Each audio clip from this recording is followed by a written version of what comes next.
আসসালামু আলাইকুম রহমতুল্লাহ। নরেন্দ্র মোদী আওয়ামী লীগের আমলে বাংলাদেশে আসতে চেয়েছিল, তাকে ঠেকাতে হাজার হাজার লোক বাংলাদেশের রাস্তায় নেমেছিল। সেখানে অপ্রীতিকর কিছু ঘটনাও ঘটাতে হয়েছিল আওয়ামী লীগ সরকারকে, এটা আপনারা জানেন। তো মোদীকে ঠেকাতে যারা এসেছিলেন মাঠে, কই বাংলাদেশের বাণিজ্য বাঁচাতে তাদেরকে দেখা যাচ্ছে না কেন মাঠে? এই যে আমদানি বন্ধ করে দিল স্থল বন্দর পথে, ৩৬টি ট্রাক, পণ্যবাহী ট্রাক, মালবাহী ট্রাক সেখান থেকে ফিরে আসলো। আপনার একের পর এক এ বন্ধ তা বন্ধ, এক্সপোর্ট ইম্পোর্ট বন্ধ হয়ে যাওয়ায় বেনাপোল সহ বাংলাদেশের যে হিলি স্থলবন্দর, বেনাপোল স্থলবন্দর, যে বিভিন্ন স্থলবন্দর আছে, সেখানে হাজার হাজার শ্রমিক, ব্যবসায়ী তারা যে রাস্তায় বসছে, তারা যে এখন ক্ষতিগ্রস্তের সম্মুখীন হচ্ছে, কই এটা তো নিয়ে কথা বলছেন না। এখন তো কেউ রাস্তায় নামছেন না যে এটা মানি না। দুই দেশের, ভারত এবং বাংলাদেশের দুই দেশের রাজনীতিবিদদের চুলকানিতে এখন ঘা হওয়ার উপক্রম হয়েছে। বর্তমান যে সরকার বাংলাদেশে ক্ষমতায় আছেন, তিনি আসার পরে কি করলেন? জনগণের চাওয়া, অর্থাৎ তাদেরকে যারা বসিয়েছে তাদের চাওয়া, ভারত বিদ্বেষী চাওয়া, জিও পলিটিক্স তারা বোঝে কিনা আমার জানা নেই, যে ভূ রাজনীতি তারা বোঝে কিনা আমার জানা নেই, তারা ব্যবসায়িক পলিসি বোঝে কিনা আমার জানা নেই। তা কিন্তু একটা পলিসি তারা বোঝে, যে আমাদেরকে রক্তে জন্ম থেকে আমাদেরকে ভারত বিরোধিতা করে যেতে হবে। ভারত বিরোধিতা করে আমাদেরকে কী করতে হবে? পাকিস্তানকে ভালোবাসা দেখাতে হবে। পাকিস্তানকে ভালোবেসে, ওয়াশিংটন ডিসিকে ভালোবেসে, ওই যে ইংল্যান্ডকে ভালোবেসে, তাদের সামর্থ্য সাপোর্ট নিয়ে কিছুদিন ক্ষমতায় থাকা যায়। কিন্তু কথা হলো, দিন শেষে যে যখন এই হতভাগ্য দুর্ভাগ্য জাতিকে আপনারা ঠেকাইতে পারবেন না, দুর্ভিক্ষ থেকে রক্ষা করতে পারবেন না, তখন অস্তিত্ব থাকবে? কখনো এটা ভেবেছেন? কখনো এটা ভাবেননি? আজকে যারা ভারত, এই যে কিছুদিন আগেও ভারত বয়কাট, ভারতের পণ্য বয়কাট, মোদির নামে গরু জবাই, কত কিছু করেছেন, কই তারা? কই আজকে যে বাণিজ্য ক্ষতির মুখে, কোথায় তারা? ব্যবসা বাণিজ্য বন্ধর উপক্রম হয়েছে। ক্ষুদ্র এবং মাঝারি শিল্প অধিকাংশই বন্ধ হয়ে গেছে, এটা অনেকে খোঁজ রাখে না। ক্ষুদ্র এবং মাঝারি শিল্প অনেক কিছুই বন্ধ হয়ে গেছে, এটা অনেকেই খোঁজ রাখে না। এখন কথা হলো, কোথায় সেই নরেন্দ্র মোদীকে আটকানো সেই লোকগুলো কোথায়?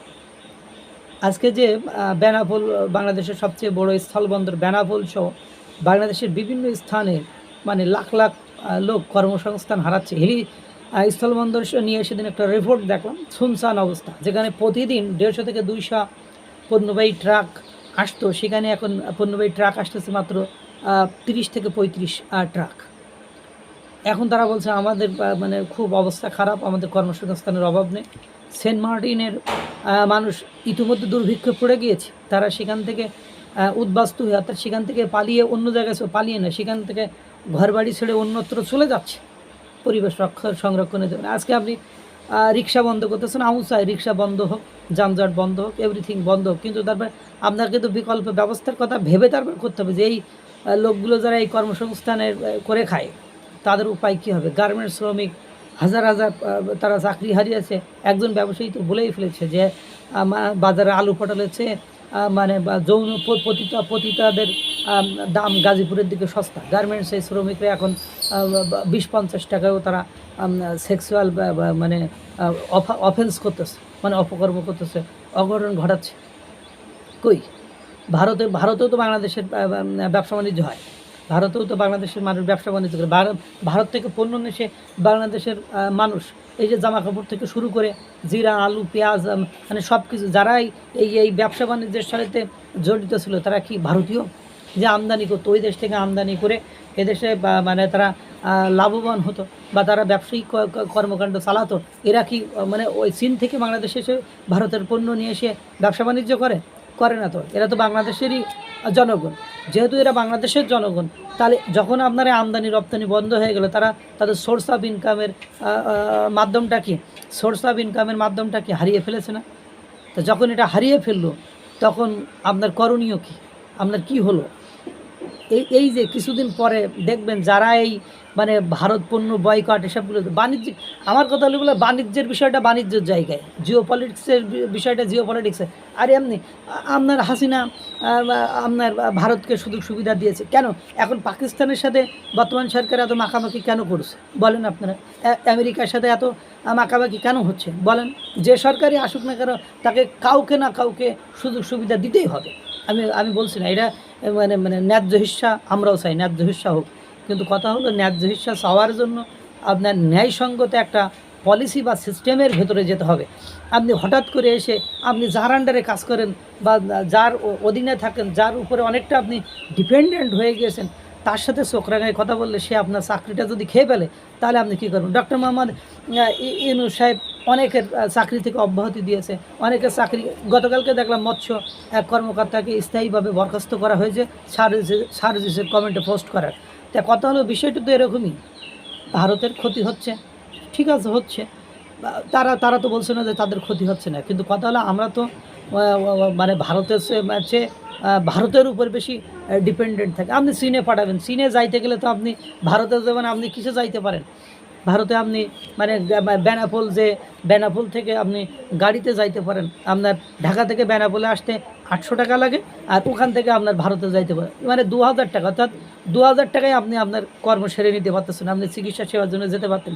এখন আপনি যদি চীনে যান, ঠিক আছে চীনের চিকিৎসা সুবিধা ভালো, কিন্তু কথা হলো যে টাকা খরচ করে চীনে যাইতে হবে, বিমান ভাড়া যেটা দিতে হবে, সেই টাকা দিয়ে ভারত থেকে বাংলাদেশের এই দরিদ্র জনগণ চিকিৎসা সেবা নিয়ে বাড়িতে আসতে পারে।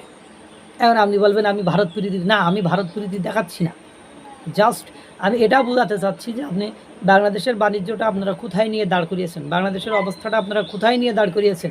এখন আপনারা মানে মানে আবেগে আছেন, ঝোঁকে আছেন, আপনারা অনেক মানে সিস্টেমে আছেন, কিন্তু দুদিন পরে বাস্তবতা কী দাঁড়াবে আপনারা সেটা বোঝেন। যদি আকাশ সীমা বন্ধ করে দেয়, যদি আকাশ সীমা জলসীমা এগুলো বন্ধ করে দেয়, দিবে না এর কোনো গ্যারান্টি আছে? দেওয়ার সম্ভাবনাই বেশি। তখন আপনি কি করবেন? এখন স্থলবন্দর বন্ধ, ট্রানজিট শিপমেন্ট বন্ধ, রেলওয়ে কনস্ট্রাকশন বন্ধ, আমদানি রপ্তানি অনেকটাই বন্ধ হয়ে গেছে। বাংলাদেশের যে স্থলবন্দরগুলোতে যে হাজার হাজার লাখ লাখ মানুষ কাজ করতে হতো, এই একজন কাজ করে মানে একজন ফ্যামিলি 4 জন সদস্য থাকলে 4 জনের রুটির ব্যবস্থা সেখান থেকে হতো, সেটা তো এখন বন্ধ হয়ে যাচ্ছে। কিছুদিন পরে দেখবেন এরাই মাঠে নামবে, এরাই আপনাদের অস্তিত্ব নিয়ে টানাটানি করে দেবে। আল্লাহ তাআলা সকলকে ভালো রাখুক, সুস্থ রাখুক। আসসালামু আলাইকুম ওয়া রাহমাতুল্লাহ।